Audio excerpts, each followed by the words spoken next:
Hey everybody! Welcome to the Way podcast. My name is Chris Pentecost. And I'm Michael Larry, and on our journey to an unconventional life, today we talk about dreams.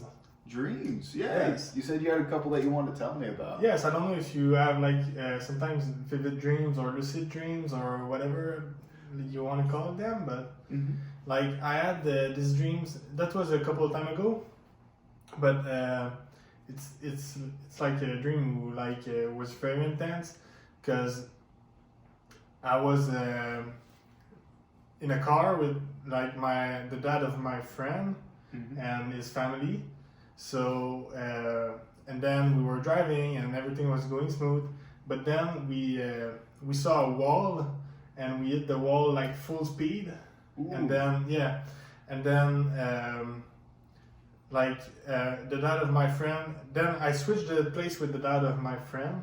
So I was driving at that time. And he came to protect me, so nothing happened to me. And then after I was asking everybody's all right, and everybody was all right. But sometimes when you almost die in your dreams or something, you wake up, you're heart's racing. Yeah, heart's racing and everything. But when I wake up from that dream, after I knew that everybody was all right, I just woke up and I was like, that was interesting. I was just peaceful and not heart racing, and I was confused a little bit, but just so it happens in an instant, especially in reality, because dreams are I want to say 1/100th of a second long in your mind, but it feels like an eternity. Whenever on the outside, it's 1 second has passed by me, while in the dream it's been a week or something like that. Yeah. I don't know if you saw the movie, how do you call that? Inception? Inception, yeah. I knew which one you were talking about. The spinning top upside down. Yes. How you figure out that you're in a dream. Yes. That is a strange movie. It's really fun though. Yeah. Have you made already a dream within a dream? I've sort of done, yeah. I actually have a very specific instance. I want to talk about 2 instances real quick. Yeah. The first one is referring similar to what you did, where you're driving in a car. I consider it a nightmare, where I was driving in a car. This was back when I was 10, 11 years old, and I was so worried for my entire life that it was a premonition that was gonna come true. I was driving around a country road near mountains, and while we were driving there, something happened to where the road was slick. I think black ice or something like that. Crashed over the barricade down the mountain into a creek, river. It wasn't very deep, but it was deep enough to where the car could be submerged. Anyways, after we crashed, I don't know who I was riding with, but it was me, a dude in the back, and a girl in the passenger seat. And as we're sinking down, as the car's sinking, I'm passed out. In the dream, my eyes are closed, but I can still hear everything. I can't feel myself breathing. And then I just hear the girl scream. I can't forget the scream for the life of me, but I can't recreate it at all. She was like, "Oh my God, he's dead!" And it's a terrifying banshee screech that woke me up as soon as that happened. And I had the same thing as you, where I was like, "Wait, I'm okay." But me, I was not heart beating. I was just. You woke up calm. Yes, I woke up calm. I was like, "Oh, that was a good experience." Kind of if I can say it was just It was probably a reassurance in your mind, because they say that the subconscious is working through all the stuff that you did during the day, and processing it in its own way in the subconscious while you're dreaming.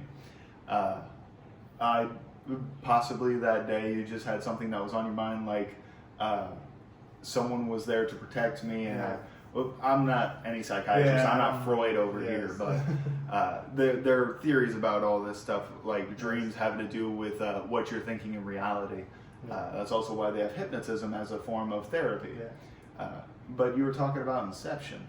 Yes, because actually that leads me to my second weird dream, who happened last week or a couple of days ago, and I was dreaming in a dream, and what happened is that, I don't know for you, but in my dream I fly sometimes. I fly.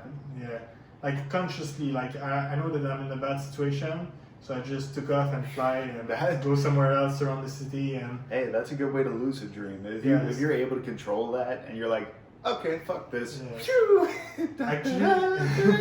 Actually, the first time that happened to me is that I was climbing a mountain, and then I was like, geez, it's gonna take me like forever. So I took conscious that I was in a dream, and since then I'm able to fly in my dream. Wow. Yeah. So that was your snapping point where you're just like, Yeah. wait, if I let go, I'm gonna be okay. And then you just start flying. Yes. Dude. Yeah. And like the dream of last week, I was in a bad situation. I don't remember the situation exactly, but I just remember that I took off to fly, and then I hit the speed of light. Oh wow. Yeah, and I was dreaming in my dream, and I remember I was convulsing and everything, because like that was so fast. I feel like I had a connection with like all the knowledge of the world, and then I woke up and I was like in the reality. I woke up in the reality, and I was like, oh dang, I got an idea for a book that I'm writing for a long time, and I'm gonna like start like processing those ideas. And I wrote everything that I could on my note on my cell phone to remember, because like that was so inspiring, and I feel like I wanted to remember like the speed of light is right there, like just go a little bit higher and you're flying, and yeah, that was special. Yeah. That definitely, yeah. Oh my God, that sounds really inspiring. I've never had the only time I've ever had dreams within dreams that usually pertain to a nightmare. That's probably why I have trouble lucid dreaming, because whenever I'm in a situation where like I know I'm in a dream, I need to wake up, I just don't wake up. Okay. I think the only time where I ever forced myself to wake up through a dream within a dream was it was weird. I was running away and I saw a cliff face. I was running from some weird monstrosity, and I fell off the cliff. And you know that feeling when you're falling and you wake up? So I did that, but it happened into the dream. And then as soon as I woke up in the dream, the monstrosity was outside of my room. Really? And it opened my door, started filling up the room. I'm like, Jesus, no. Rolled out of bed, fell again, and then finally really woke up. And I sat there for a second. I'm like, is this real? Yeah. Okay, it's real. It took me a minute to get used to it. But yeah, I've never gotten the good experience of lucid dreaming. I never had full control of my dreams. Yeah. I think that was part of the reason why I picked up smoking weed, because it kind of got rid of my dreams. Okay. So I hadn't dreamed in a long time up until recently. I cut down a lot on smoking. Because honestly, you really need to if you want to make it a recreational activity. I don't judge one way or the other, but if you want to choose a recreation, just make sure it is a controlled recreation. Yeah, because if you start smoking every day, I don't think at that point, you become like lethargic. You don't really have drive to go and do anything. And if you do have that drive, or it's like your medication or something, that's a different story. If it's a prescribed medication that you're supposed to like take before going to bed or something like that, that's totally different. Now, if you're abusing that medication, that's another story. Yeah, like everything is better like with the in moderation. Yeah. Mm-hmm. I agree with you on that. But back on the dream subject, I honestly didn't really miss dreaming that much. I think I suffer from night terrors because when I do dream, it's not always a good thing. I've had some good ones. I had a dream where I talked to my dad. Okay. Yeah, I talked to my grandfather too. It's strange how they just come to you in a dream, especially on like. When did your grandfather come to you? I mean, it's not like. It's always like in an important moment. Like I don't expect that. Sometimes I wish I could, but I'm not controlling that, and I feel his smell and everything. Like I hear his voice, his laugh. And when people die, is the first thing you forget, like the sound of their voice. And it's so in the dreams, I remember that, and I hear him clearly, and that's just like, I feel like that the dreams are there to send us like some kind of message and some kind of, because I mean, I got a guardian angel. Yeah. In my dream, I met like a couple of times, and he always wear different outfit because that's another thing. Because in my dreams, the guardian angel don't want to be recognized by other people, so he always dress differently. And one time I asked him that question, like, why are you dressing always different? And he said, oh yeah, because I don't want to be recognized. And then he started talking more about that, but then people start looking at him. So he disappeared or something like that. But as soon as he's noticed, he's gone. Yeah, and sometimes I notice that also, like, I got those kind of dreams that a lot of people start looking at me because I don't know why, like they just. Does it feel like a nervous feeling, like it's they kind know of something or something like that? Yeah, something like that. So in my dream, I try to remember the name of the people also, because like I don't want to disrupt the dream.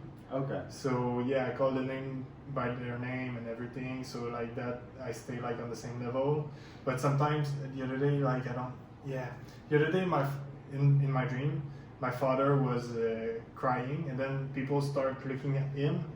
But then I was seeing that the energy was not right, so I start like acting like crazy so that people can look at me because I didn't want like that pressure on my dad. Oh. Yeah, so that was a good dream too. Even in your dream, you're trying to be the center of attention. You son of a. Yeah. No, but that's bad attention. Like that's. Yeah, you were driving attention away from something that could have been a bad situation. Yes, because I feel like those entities in the dream like might be hurtful or something because they look like threatening or something. Yeah, they're giving intense eyes. They're like instead of staring with concern, they're staring with intent, as if like this is a weak moment. And in other words, like demons looking on a weak soul. Yeah, and I heard that like if you get looked too much at by people in your dream like that, you can stay stuck in the dream and like never be yourself again like in the real world. So that actually so that is a weird thing. We had an episode a while back about spiritual energy, right? Yes. This would be the only thing that I consider interacting with ghosts in a real sense. Yeah. Because I do believe there are experiences that we cannot explain, supernatural experiences, potentially ghosts. But the only time I've actually seen and met with ghosts and demons is through my dreams. The demons are usually in forms of monstrosities, or they're in forms of people I can recognize that then morph into something ugly. Yeah. I've had moments like that where I've just had everybody staring at me, and whenever that happens, their eyes will either shrink or they'll just go completely white. If they go black, that's the demon. And I've been able to recognize that through all my dreams. But regardless, whenever I have a crowd of people staring at me with all wide eyes, they're not threatening, but they're definitely staring at me with intent. And that's always a scary thought of like, what are they planning on doing? What do they know that I don't? Dreams are weird, man. It's just a bunch of synapses connections within the brain, but there could be something more that we just don't understand. Yeah, and I have a weird theory about dreams, like because it's like another life, like you know, and like a long time ago, I started thinking about the dreams, like you know, maybe it's something that maybe the real life isn't the dream, you know. What do you mean? Maybe like ourselves lives through here, like kind of that's a really weird I think I get it because I've heard a similar theory where like the conscious is one mind and the subconscious is an entirely another life that is continuously living. You're just switching back and forth. Yes. And because we're in this consciousness now, we can only like barely remember or think about the reality that we live in the other world. Yes. So like, because that's part of the theory that I came with. Like, what if here we are like mortal, but the subconscious is immortal. So in the dreams we just live forever. We don't sleep, and we just like continue living our experience and everything. And then we'll just have like lapses of like attention brought to that subconscious. Yes, and it's like the life here is supposed to bring some knowledge to the subconscious, kind of, so that he can continue living for years and like learning about like different things that could happen to life, and like a learning system for the subconscious. I think we talked about not too long ago something about reincarnation. Do you believe in reincarnation? That's a good question.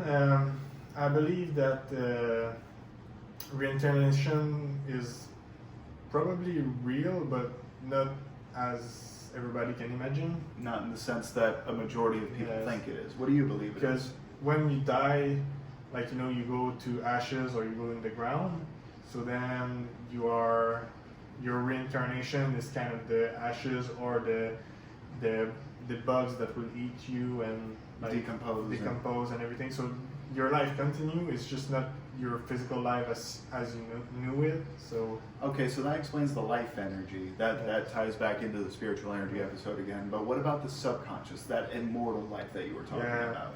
I think that will go because energy is a matter, like it's everything. Like we are energy everywhere, according to some theory. So I'm basing my theory on that. So I believe that like it's not visible through the eyes, obviously, because we don't see everything that's Yeah, in our the eyes are realm gone of- at that point. Yes.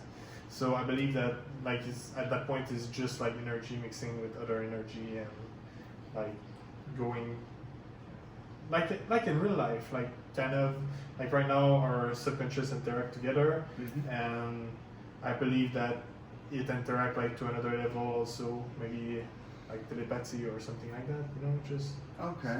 so, yeah, what do you think about that? So I do think that's a very interesting theory. It takes a minute for me to wrap my head around it, but I can definitely grasp the concept of it. I used to have a belief where I did believe that the subconscious specifically was reincarnated into another person. Okay. So you can have the memories of past lives, Yes. but you can never know what's in the future. Yeah. But then that theory of mine got totally thrown out the window when I had a dream about the future, and that came true.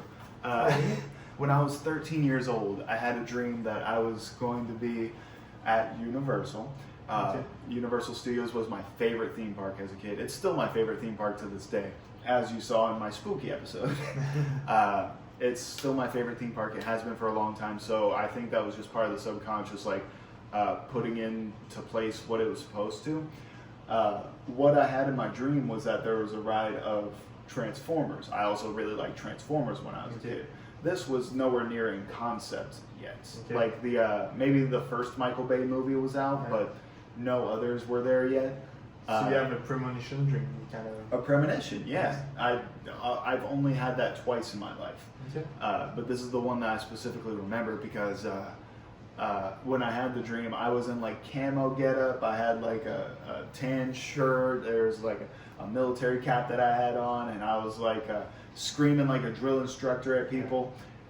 Flash forward to 2013, 2012, 2013. That's exactly what I'm doing at Universal. I was working as a Nest operative at opening the Transformers ride 3D at Universal Orlando. Yeah, and then I remember because the weird thing that clicked for me was I went onto what's called load platform, and I screamed at people to get them into the vehicle as quickly as possible, like a drill sergeant. And I was like, "All right, recruit." And I had to take a minute to step back, and everyone stared at me, and they're like, "Are you all right, bud?" I'm like, I just had major like whiplash. I was like, "Whoa, oh my god, I need to take a break." I processed that day. I'm like, maybe this was just deja vu. How the brain has a weird connection where it acts like something has happened, but no, I vividly remember the dream because it was two of my favorite things at the time. Connecting. So I remember very vividly, 13 years old, I had this dream.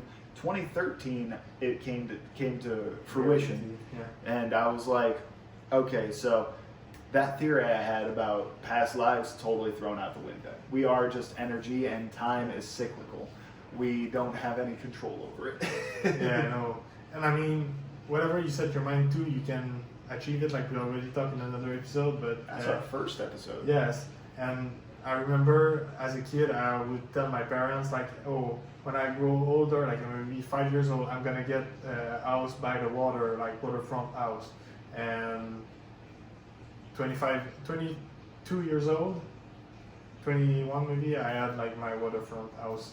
Not bad. Yeah, and my parents were telling me like, we came from a middle class family, so they were not like, oh yeah, believe in your dream and blah blah blah. They were more like, oh, Michael, waterfront house it's a lot of expense. It's pretty expensive. It's expensive. It's gonna be a lot to take care of. Yeah. So all the negative thing, but I didn't care at that time because I was just like, waterfront house seems so nice. Like I like the water, and so yeah, I just focus on the goal subconsciously. Like I was conscious in my search, but I never thought that I could find a deal like. You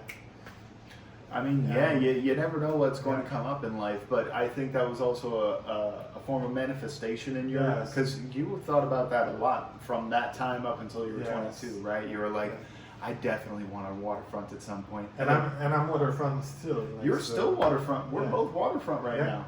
I don't know how I ended up like a few months ago being beachfront, but that was fun. Yeah. Now we're waterfront again, and honestly, it's really fun. Yeah, it's good for the mental, and like it's quiet, it's peaceful. So yeah, that was kind of a dream. Like back to the waterfront house, that was kind of a dream, but like it was a conscious dream, because I said to myself, I want that, and like so many things in my life happen like that. Like everything that I have right now, the situation that I'm in, like. Right now it's kind of a rough situation for me, but like I consciously took the decision of being where I am right now because I wanted to experience that at least once in my life. So and that's fair. You are manifesting everything that you want to come to fruition in life, and that is a big aspect of what you must do. If you want something that bad, a want is a very powerful thing. I'm going to repeat this our entire podcast. Yeah. A want is so powerful that if you truly drive for it, you're going to end up getting it. You're going to talk to the right people. You're going to find the right areas. All it takes is having that drive the entire time. But going back to the subject of dreams, I actually want to switch it up to a little bit on nightmares now. Yeah. Mainly because it's when we're recording this, it's literally Halloween day, so I'm real excited about the scary. I have a very vivid memory of my first nightmare ever. Okay. So one of my favorite horror characters, as like background knowledge, one of my favorite horror characters ever is Chucky. His real name is Charles Lee Ray. He's a killer. If you don't know what Chucky is, he's a killer doll, or he was a serial killer who possessed a child's toy, and then used that. But wait, maybe we should talk nightmare in another video, because right now I think we already did the time. No, let me get this one. This one. Okay, that's fine. I'll shorten it down a little bit. I was in my bedroom in my childhood home. I was sleeping, and then I was in a coliseum. In this giant coliseum, I have like no armor. I just have one knife. And then there's just one tiny little like baby toy. It looks like a little baby doll waddling up to me. Yeah. I kick that shit. Then there's like 500 more. So I start like battling to the death, stabbing them. There's real blood coming out of them. And I'm like, oh my God. Then it gets down to the last little baby. Yes. I pin him down, stab it in the chest, and it just goes, thank you. And I'm like, what the fuck? Ooh. I look up, there's a giant baby doll, and it freaking comes up and steps on me, bro. I was like, wow. I woke up right then. I was like, oh God. And then I hear something coming down my hallway. I look, there's a little shadow of 2 little feet walking like that. I'm like, no, not right now. It's my dog. Oh. It was my dog walking in to check on me because it heard me. Yeah. I'm like, oh, thank you, sweetie. Yeah. But that's all I had to say. I just want to get that out there. Yeah, that's fine. And maybe we could do an episode on nightmare, because I think you have more nightmare than me. Oh, yeah. And like I don't really remember like a nightmare that I had. Oh yeah, I remember one actually. Oh, we'll save that one. Yeah, for the let's save that one. And I got like 3 more because I think I suffer from night terrors. I never got diagnosed for it, but I have. Whenever I did dream, it wouldn't always be good. Yeah. Anyways, that was it. Yes. Thank you so much for watching today's podcast. Make sure you like the video if you like the video. Hit subscribe if you want to see more content like this. All the references to the other episodes we've had I've put in the description below. And please leave us a comment about any other subjects you'd like us to talk about. Yes, or leave a comment about a dream that you had, or something out of the mind, like that we couldn't imagine. Yeah, hit us up on our socials if you have any comments, questions, concerns. If you want to like maybe add some stuff to the podcast, I would love to read like followers' comments about what they want to see us do and what they have to say. Yep. So go ahead and follow our socials. Hit that like, hit that subscribe, hit that comment, hit the notification bell, and we're good to go. See you later.